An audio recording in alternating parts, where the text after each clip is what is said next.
Hello and welcome back to another video here, guys. This is going to be potentially a new series here. Let me know in the comments after you watch the video, of course, but the tentative title right now is Story Behind an Image. And so I'm basically just going to be talking about different shots that I take while out in the field, but I didn't really get quite a video shot for to tell the story. And so I feel like this is going to be images that really kind of made an impression on me, and they're ones that I really want to talk about instead of just typing out in a caption online.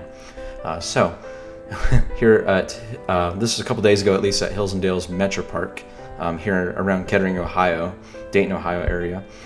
And this old watchtower, it goes by several names. People call it, they call it the Frankenstein's Castle, the Witch's Tower, goofy names like that. I know they used to party back in the day. They would hold parties overnight here at this watchtower here, back when it was actually open still and you could walk through it. But it actually has a little bit of a tragic story besides that. Back in, I think, the 1950s or 60s, there was a young girl who was actually just, I guess, playing around at the tower or something like that during a thunderstorm. And this was back when as you can see from that door frame down there, now it's sealed, of course, with concrete. But back then it just had like a little steel gate that you could open and wander through and all that stuff. And so she was, I guess, messing around, and there was like a storm or something, and so she took cover inside this watchtower. And of course, lightning, like a metal conductor, of course, in the steel gate, just took it and rattled this lightning bolt throughout the entire tower. And unfortunately, she was struck by that and pretty much killed immediately. I think her name was Peggy Harmison, if you want to look it up yourself. So there's a little bit of a dark story there with this watchtower, and so I feel like it might be a little bit of a kind of spooky Halloween vibe for right now at least. And so I had this shot in mind basically for a couple of months now, up to many months actually, about pretty much for almost a year now, I think. I had this idea, this genesis for this shot. So I was considering this angle where, as you can see, I'm going to show you a few phone videos that I took while I was out in the field here. That's about as close as I got to really documenting what I was doing out there, at least. But yeah, I'll let you see these first. How's it going, everyone? So this is a shot I've been planning since the beginning of this year. Actually, I think it's been many, many months, I know, but it is the Witch Tower here at Hills Dales Metropark. This is probably one of my favorite spots overall to do sunsets. See, it's just nice because you got the view over as the name suggests, hills and dales, but you got this beautiful just hillside just right over here, and the sun always sets obviously over here, towards the west and all that, and over top of this golf course that's just beyond this tree line here. But anyways, I planned out because I knew the sunset would be casting its light, especially like this time of year, the golden glow of autumn and everything, over top of the Witch Tower, and I knew it would just illuminate from this side as I'm over here on the road, the roadside at least. But yeah, I really like how it turned out. Really, I can't complain, honestly, even with fall. So yeah, as you can see, I kind of just explained my thought process throughout the whole, process of what I'm, doing here at least. And so you can see there's the road, going straight across, and it gets fairly heavy traffic, of course. And I'm situated on the other side. And this Hills Dales Metropark is probably one of my favorite, as I said, for sunsets. It's just a beautiful, west side view of the horizon line over this golf course hill. And pretty much anywhere in the Metropark, even deep in the woodland, you get some beautiful light just on the wooded ravines and all that sort. But this angle, I planned preemptively. I was just like, I knew the light would be casted right on this watchtower if it was a sunset that was quite plentiful in sun. I feel like if it was, well, actually I know for a fact if it had clouds on it, it would just not look quite the same, at least. And so I got there pretty much just about a little over an hour of daylight, make sure I had just enough time in case the sun got too low and it would just cast cloudiness onto this watchtower, because I really wanted to go for that nice warm glow, as you can see, that really illuminates the whole watchtower, and instead of being a nice, or not so nice, really a bland gray of that sort. So I got here pretty early. I packed all my gear and stuff, my tripod, my camera. I got to this specific location where I'm at, and across from the road, and it was a nice angled view that I'd seen, I think, at my previous visit, where I was actually driving along that said road, leaving the Metropark, and no one else was around, and I was just like pulled over on the side because I like the angle and the view of this, as you can see, where all the trees just kind of part ways and has this unobstructed view of the watchtower. And so I quickly just pulled out. I happened to have my wide angle lens on my DSLR, so I just took it from the the passenger seat. I'm still sitting in the driver's seat, of course, and I just take a quick little handheld snapshot, just enough. I think I had an automatic mode just because I wanted to document it merely.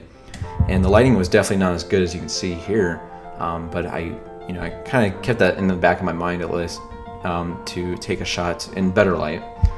So after doing that little pre-scouting, little session there, I waited many months. I was considering doing it winter time because I felt like the trees would not be so distracting, but I ultimately decided, as you can see, from doing something during peak foliage in autumn here, and I feel like the results turn out for the best in this case, simply because you got the nice orange and brown leaf structures, particularly on this image at least, where I have it off-centered because of the rule of thirds. You have all the leaves providing a nice kind of visual weight onto the left side here, and so it kind of has this nice duality and balance to it, and colors to speaking, it also has a nice warm kind of tones and color palette to the entire frame, so it has a nice warmness to it that I really enjoy. I feel like it just reminds me, it evokes autumn and fall, where it's like it can be very bright, sunny, almost kind of warm sunlight days, but it still has a nice kind of chill to it, and gentle breeze, of course.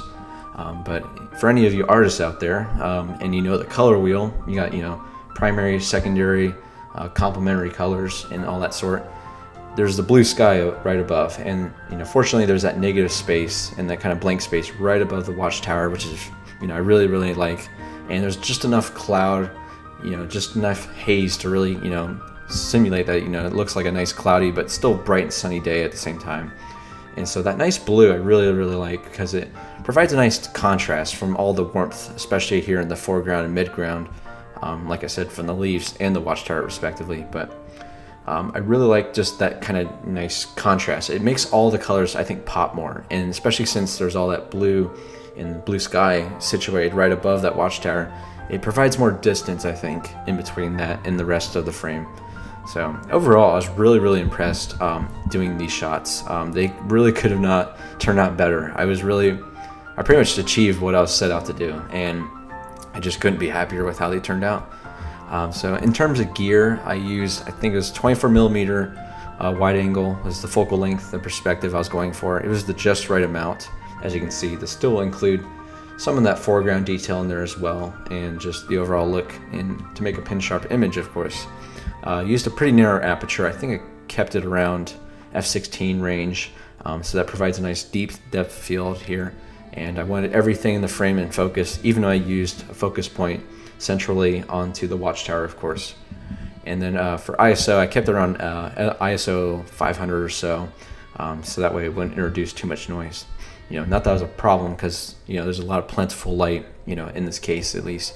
But yeah, I'm gonna roll through some of these images here. I have 5 edited images completed. This one in particular, this is why I started with it, is probably my favorite because it just has it nice off-centered, and like I said earlier, the nice visual weight of the leaves and the trees onto that left side there. But the next one here, simply I work the scene. This is typically what I do with most landscapes. I work the scene. I'll do different angles, horizontal, vertical. I'll setting it to the left and right, the center, pretty much just working everything. That's what these 5 shots are going to be about.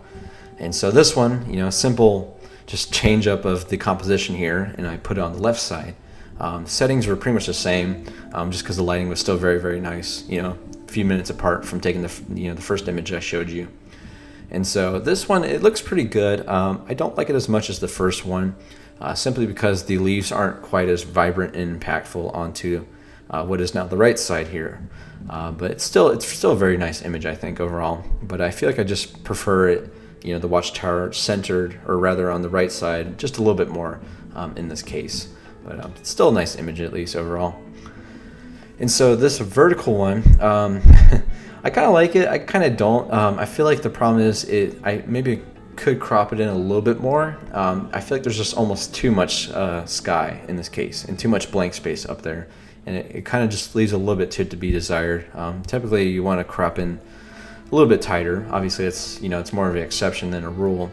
And also this little walkway and this railway that surrounds it. It's like an octagonal stone structure that wasn't actually originally there before, but it has this horizontally driven kind of quality to it.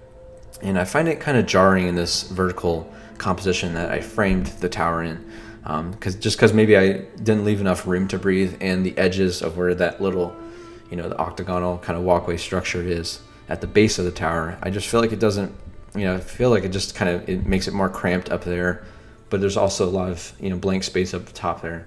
So it's kind of an awkward composition, but I still like the image all the same. And this one actually solves it, remedies most of what I just said there. I cropped in a little bit tighter. This is actually a 1-to-1 square crop, which is, some of you may know, is one of my favorite tools to use, or compositional techniques to crop with. And so it pretty much solves what I just explained. A lot less sky detail, kind of has just enough to kind of imply it and provide that contrast like I mentioned. And then it also just kind of makes your eyes not focus as much on that base. Maybe it's just me, but I feel like it just, centrally, since the watchtower is in the center of the image, it just puts all your focus right on that. And so I really like that one, the square crop there. And so for the last one here, it's pretty much just the same thing, except I removed the crop entirely, and I did a horizontal image here, centering, as you can tell, the watchtower in the middle there, which I feel like works out pretty well. And so, yeah, all these images kind of go together. As you can see, they're all pretty similar. They're all pretty consistent, at least, just because I simply knew what I was after. And so I really like how they all turned out. I really couldn't be more pleased with the compositions, really. It's really what I set out to do. And so, to be frank, I really don't, plan out this thoroughly all my landscapes. Some of them are much more reactive, I think, about the lighting conditions, the scenes in front of me, and all that sort. This one in particular, like I said, just with knowing the light would be from the casting glow of the sunset out west, would be casting on against this tower, and so I just couldn't be more pleased with how they turned out. And so, yeah, with that being said, let me know if you enjoyed this little story here, just talking about taking my shots out in the field. And if you want to see any more, and comment down below if you want to select maybe one of the images and see which one's your favorite, or anything really, your thoughts about the different shots I took here. And with that being said, thank you so much for watching, and I hope to see you in the next video. Thank you.